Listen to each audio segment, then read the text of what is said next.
So let us get the area of this composite figure.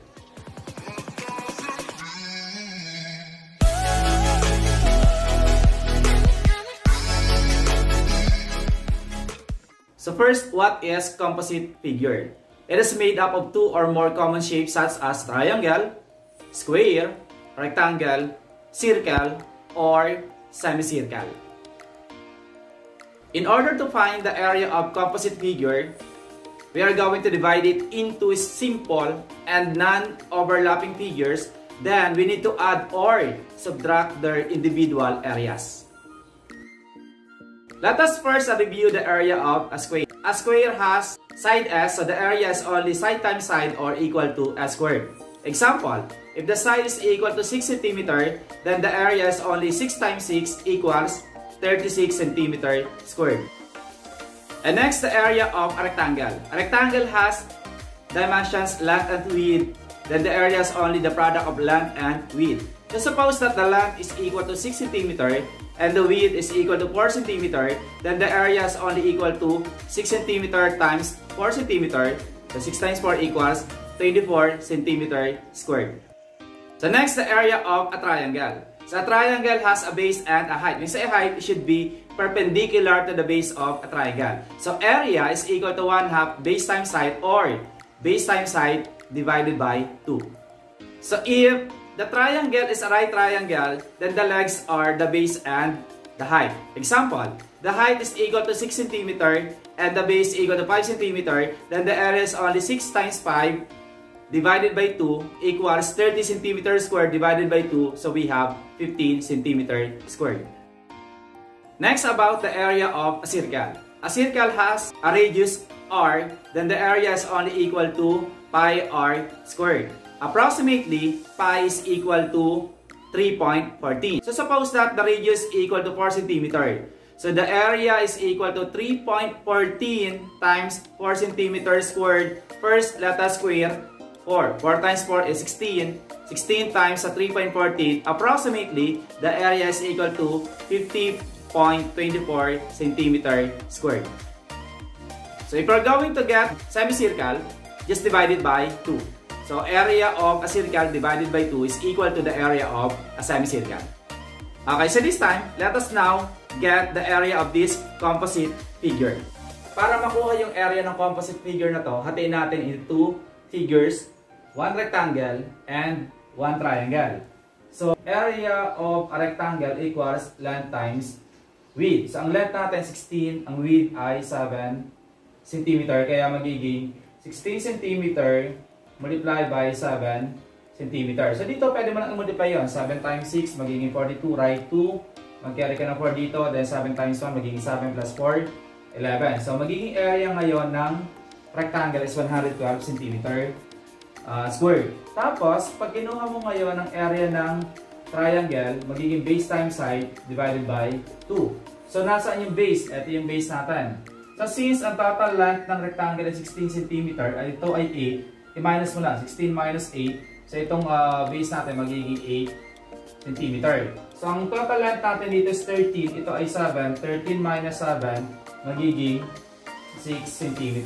So pag kinuha natin yung area ng triangle, magiging 8 cm multiplied by 6 cm divided by 2. So simplify muna natin ito. Divisible by 2 magiging 4.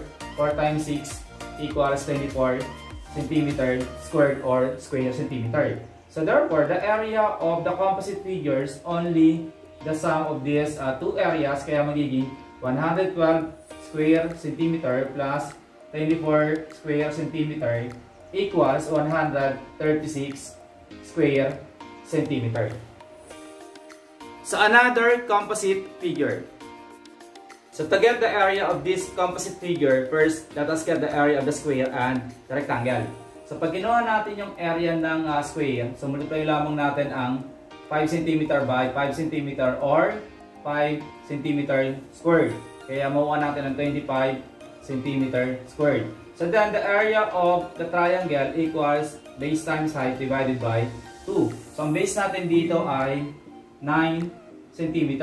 Ang height natin 5 cm daw, ibig sabihin ito ay magiging 5 cm din. Kaya magiging times 5 cm divided by 2. So 9 times 5 equals 45 divided by 2. So we have 22.5 cm. So the area of the composite figure is only the sum of 25 cm squared plus 22.5 cm squared. So 25 plus 22 is 47. Meron kang 0.5 kaya 47.5 cm squared. So let us get the area of this composite figure. So to get the area of this composite figure number 3, kung saan hanapin natin yung area ng shaded region, ang gagawin natin dito, kukunin natin yung area ng triangle minus ang area ng circle. Okay? So ang area ng triangle equals base times height divided by 2. Ang base natin dito ay 14 meters. Tapos ang height natin ay 12 meters. So divided by 2. So pwede natin i-cancel ang 14 and 2 divisible by 2. Yung 14 magiging 7. 7 times 12, makuha natin ang 84 square meters. So pag kinuha natin yung area ng circle, gamitin natin ang pi r squared. Ako saan yung pi? Approximate natin as 3.14. Times, ang radius natin dito ay 4 meters squared. So kunin muna natin ang 4 meters by 4 meters. So magiging product niyan ay 16 square meters. So kanina example natin, 3.14 times 16, nakuha natin ang 50.24 square meters. So pag kinuha natin yung area ngayon ng shaded region, ang gagawin natin dito, ima-minus natin. So makuha na, we have 84 square meters minus 50.24 meters. Gawin mo lang 84, pwedeng 84.00 minus 50.24, borrowing tayo. So we have 3, ito magiging 9, ito magiging 10. Kaya 6, 7, 3, 3. So we have 33.76. So we have 33.76 square meters.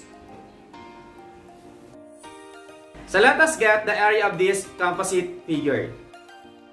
To get the area of the third composite figure, pwede natin gamitan ng addition or subtraction. Unahin muna natin yung addition method. Okay? So hatiin natin to into 3 rectangles. Ito yung first rectangle, second, and third. So kunin muna natin ngayon, halimbawa yung area ng biggest, represent natin ng a sub 1. Ito ngayon yung a sub 2. Ito ngayon ang third area. So pag kinuha ngayon ang area ng biggest rectangle, ang magiging length natin dito ay 10 cm dahil ito ay 14 minus ng 4, so makuha natin ng 10 cm. Kaya magiging 10 cm multiply by 8 cm. So the product is 80 cm squared. Second, pag ginanap naman natin yung area nito, so since ito ay 4 cm, dito ay 8, ito ay 4. So ibig sabihin, 8 minus 4 magiging 4 divided by 2 kasi congruent naman yung dalawa. So magiging 2 cm. Kaya ang magiging area natin dito ay 4 cm times 2 cm.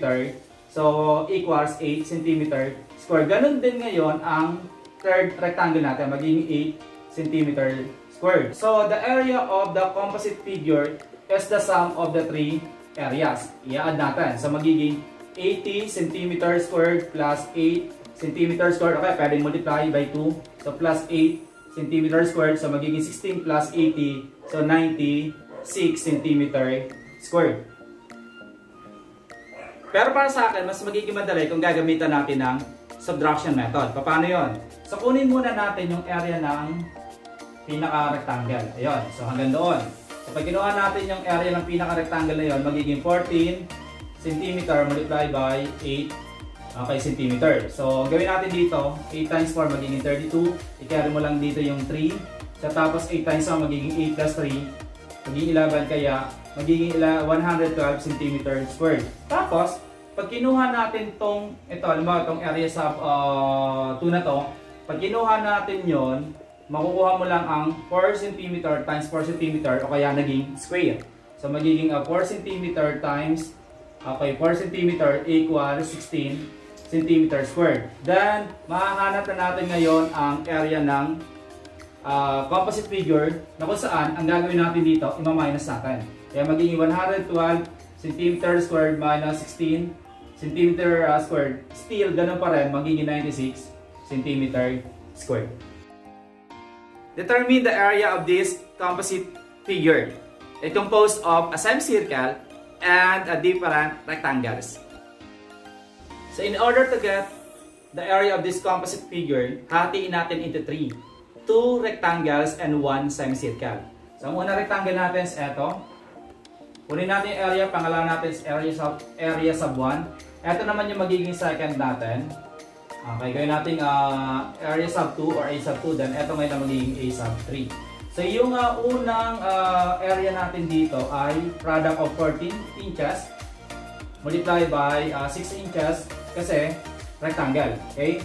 So 14 times 6, so mukha natin 6 times 4, 24, carry 2. Then 6 times 1, magiging 6 plus 2, we have 84 inches squared. Next, pag kinuha natin yung second area, so ang length ay 9 inches, ang width natin ay 7 inches, kaya magiging 9 inches multiplied by 7 inches, so we have 63 square inches. Tapos, ang third figure natin dito, or third area natin, ay area ng semicircle. So, ang area ng semicircle natin dito, kaya ay sub 3 ay pi r squared divided by 2. So, approximate natin ang pi ng 3.14.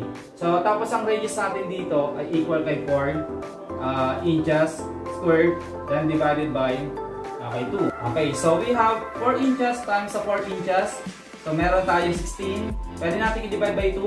So, magiging 8 yan. So, magiging 3.14 times 8 inches squared. So, multiply natin ngayon ang 3.14 by 8. So, 32, carry 3, 11, carry 1. So, we have 25. Kaya magiging 25.12. So, the area of the semicircle is equal to 25.12 square inches. So, para mahanap natin ngayon ang area ng composite figure, i-add natin ang 84 square inches plus 63 square inches plus 25.2 square inches. Kaya we have 84 square inches plus 63 square inches plus 25.12 square inches. So, meron tayo dito decimal na 0.12. Then 5 plus 3, 8 plus 4, 12. Mag-carry lang tayo dito kay 2. 1 plus 2 is 3 plus 6, 9 plus 8, 17. So, magiging total area natin dito is 172.12 square inches. So, let us try to solve this problem. A circular clock with a circumference of 132 cm is mounted on a wall. The question is, how much area of the wall did it occupy? So, let us use 22 pi over 7. So, given natin dito sa pinaka-problem, circumference is 132 cm, hanapin yung area. Pero bago mahanap si area, dapat hanapin muna natin yung radius at gagamitin daw natin yung pi as 22 over 7. So, since ang circumference natin dito ay 2 pi r, para mahanap natin yung radius, ang radius natin dito magiging circumference divided by 2 pi. So, ang circumference natin is 132 cm, then divided by 2. Ang pi daw na gagamitin natin ay 22 over 7. So, pag tinimes natin ngayon ang 22 over 7 sa denominator, mahahanap natin ngayon ang 44 over 7. So, pagka nag-divide tayo ng fractions, ang ginagawa doon, kinukuha natin yung reciprocal, minumultiply natin sa numerator. Kaya 132 cm multiplied by 7 over 44. So, yung 44 times 3, magiging 132. Check natin. So, 44 times 3, 2, carry 1, 132. Kaya, pag divide ang 132 by 44, magiging 3. So, 3 times 7, we have 21 cm. So, ang radius natin dito ay 21 cm. Tapos, pwede na natin ngayong hanapin si area. Kung saan, ang area naman natin dito ay pi r squared. So, gamit ulit tayo ng 22 over 7. So, we have 22 over 7. Ang radius natin ay 21 cm. Okay, squared. So, technically dito, huwag na muna i-multiply ang 21 by 21 kasi makikita mo dito, divisible by 7. Kaya ang gagawin mo lang dito ay gawin natin 21 cm times 21 cm. Tapos, cancel tayo dito, magiging 3. Then 3 times 21 magiging 63 multiply by 22 para mas madali, di ba? So pag tinams natin ang 63 times 22, mas madali na yan kasi 6, 12, ulitin mo lang yun kasi para walang din naman yung tulo sa tens digit, kaya 6, 8, 3, 1. So magiging total area or area ng circular clock is 1,386 cm squared. Second problem, the length of a rectangle is 56 cm and the perimeter equals 200 cm. So what is the area of the rectangle? So ang given natin dito, ang length ay 56 cm at ang perimeter natin ay 200 cm. Hahanapin daw natin si area. Pero bago yon, kunin muna natin si width. So since ang perimeter ng rectangle ay 2L plus 2W, pinakamadali na gamitan ay 2 times the quantity of L plus W. Kasi pwede natin i-divide yung both sides. So kaya magiging L plus W equals P over 2. So pag hinanap natin si width, ima-minus mo lang si length kay P over 2. Kaya ang width natin dito magiging perimeter divided by 2 minus the length. Ang perimeter daw natin ay 200 cm divided by 2 minus ang length naman natin ay 56 cm. So 200 divided by 2 is 100. 100 cm minus 56 cm. So ang width natin dito ay 44 cm. Then, pwede mo nang kuhanin si area ng rectangle. So area equals length times width. Ang length natin ay 56 cm multiplied by 44 cm. Medyo madali mag-multiply yan kasi pareho lang, di ba? So magiging 56 times 44. So 24 carry 2. So 22. Tapos copyhin mo lang ang 2, 2, 4. So magiging 4, 6, 4, 2. So magiging area ngayon ng rectangle ay 2,464 cm squared. I hope guys nakatulong ako paano hanapin ngayon ang area ng composite figures. So sana naman ay paki-subscribe at hit naman natin yung ating notification bell para kung meron ako mga videos about grade 6, matutulungan ko ulit kayo. Tapos kung nagustuhan mo, paki-like naman at kung gusto mo, paki-share na rin sa inyong mga kaklase. So bye-bye and God bless.